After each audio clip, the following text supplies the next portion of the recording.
live at Snapdragon Summit, and we're talking about wearables. And for me, wearables are a bit of a safety net. I'm a control freak, you know me. And I like the idea of being present in the moment without being sucked into my mobile phone. How do you think about wearables in a family context, maybe? Absolutely. So as a parent, you can offer your child an opportunity to feel independent by giving them a kid's smartwatch that you can load money onto, transportation passes for the subway or the bus. They can text you, they can call you, they can even put educational games on it. So maybe they're not quite ready for a mobile phone just yet. And this kid's smartwatch allows them to have that sense of independence, but also peace of mind as a parent. And I think that's really important. I love it, and I couldn't agree more. My kid is a little bit more grown, but definitely that sense of independence is absolutely critical. Thank you. Thank you.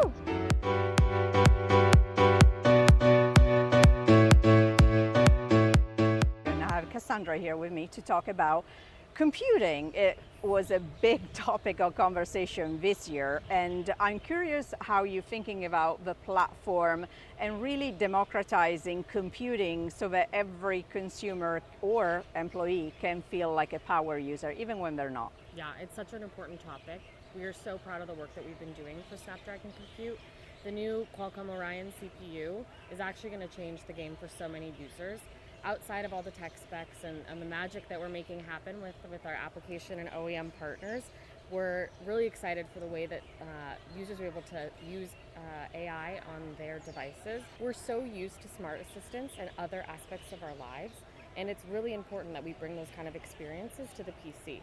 The work that we're doing with Microsoft on the Windows OS means that PCs across the world are going to be able to help users be very productive, to be very creative, and it'll streamline everyone's opportunities for using PCs up and down the stack.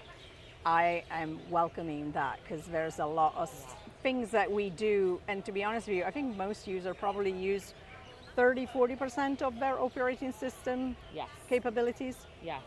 So if we can help make the user experience that much better, then we know that our customers and end consumers like myself will actually get a lot more out of their PCs. That's awesome. 2024 people, hang in there.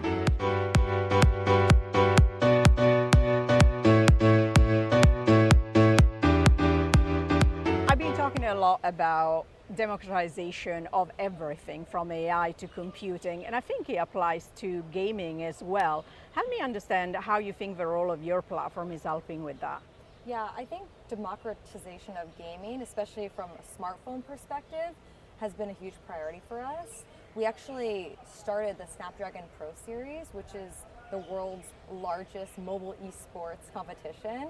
And I think getting a powerful gaming device in a smartphone in the hands of people all around the world, no matter where they live, is incredible. There's actually a team member on the Brawl Stars team that had a devastating hurricane down in Puerto Rico, but he was still able to train and compete on his smartphone mobile device in our tournament, and he ended up winning $25,000. So we really want to make sure that this type of technology is available to everybody, and the price pool and those types of things are accessible to anybody no matter where they live, as long as they have a smartphone, whether a lower tier or high tier. We want gaming to be for everybody. And gaming is not just fun, it's life-changing. Yes, yeah, absolutely. Like for that devastation of the hurricane, for him to win $25,000 and be able to help rebuild his house for his family, that was one of the biggest things that he was thankful for the Pro Series. So that's amazing. Pretty incredible to see. Thank you for sharing the story. Of course, thanks for having me.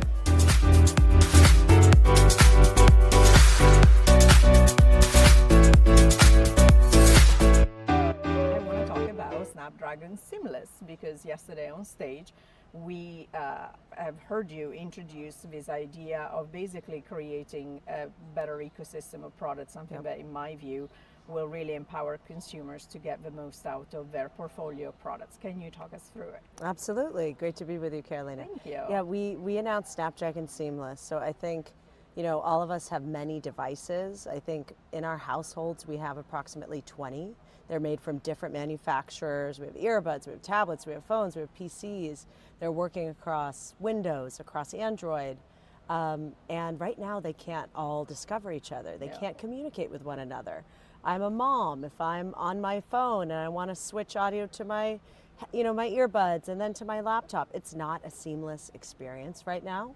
And so because we're at the center of the ecosystem and we're working with all these OS providers and device makers, we want to make it better for consumers. And that's really just going to, at the end of the day, drive a better consumer experience.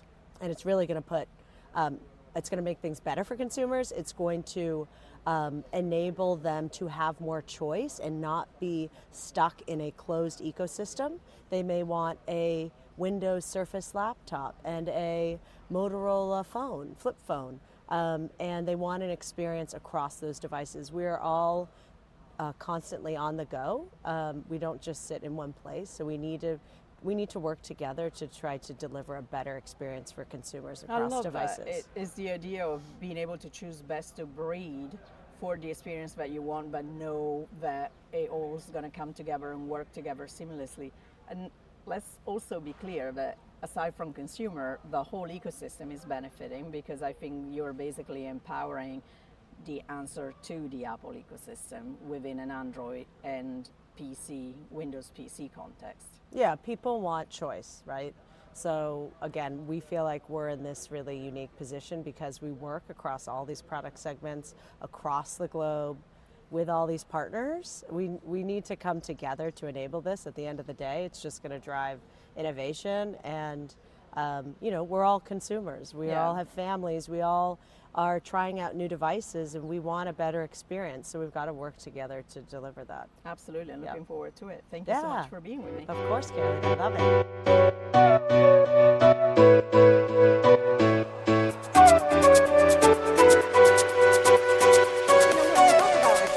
Gaming is what usually comes to people's mind, but what I'm really interested in is the ability that XR has to make me connect with experiences of communities or even places that I might not have had the opportunity to visit and experience. How do you think about that?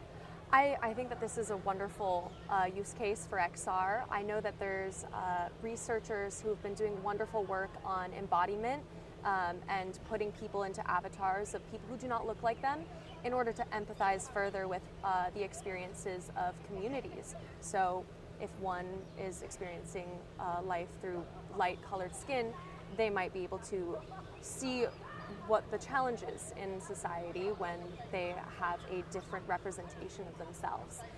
So there's some wonderful research going on with that. And further, there's other artists and communities who are able to tell stories of communities that are either remote or inaccessible, or just something to share with the world. Yeah, it's lovely from a cultural perspective as well. You were talking about indigenous communities that might not be readily accessible, as you say, but through XR you have the ability to tell your story and have people experience that. Precisely. Lovely. Thank you so much for joining me.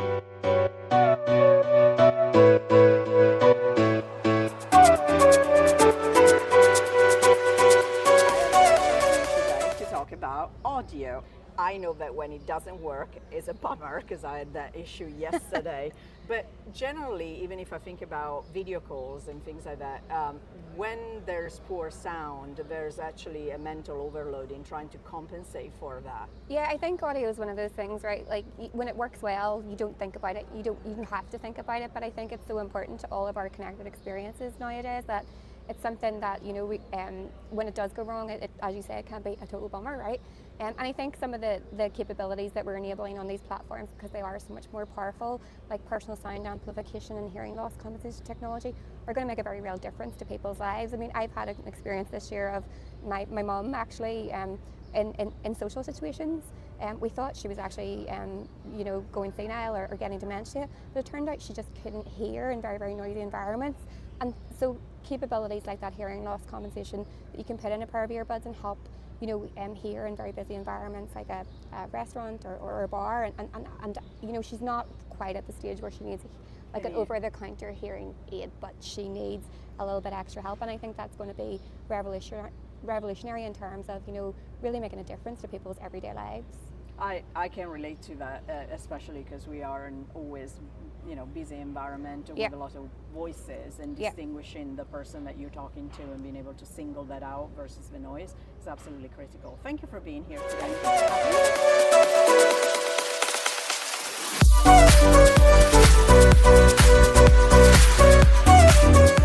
I wanted to just pick your brain on the role that AI is going to have in your day job, which is heading up comms for a company like Wacom. I'm excited. I'm hoping that we can use some of these tools. I have a team of people who are super smart, creative, have really good relationships with the media and the analyst community that we work with. But you know what? I feel like they're probably not spending enough time with those people, and they're not spending enough time with high strategic thinking and creativity, because they're spending a lot of time writing press releases. And there is some drudgery in that work. Yeah. And I would love for these AI tools at least to give them that start. It won't be for the end product, but just the start, so that they are able to pitch more and tell the great stories that we have at Qualcomm to be told. I love that, and hopefully AI is going to put paradise at every pitch. Thank you.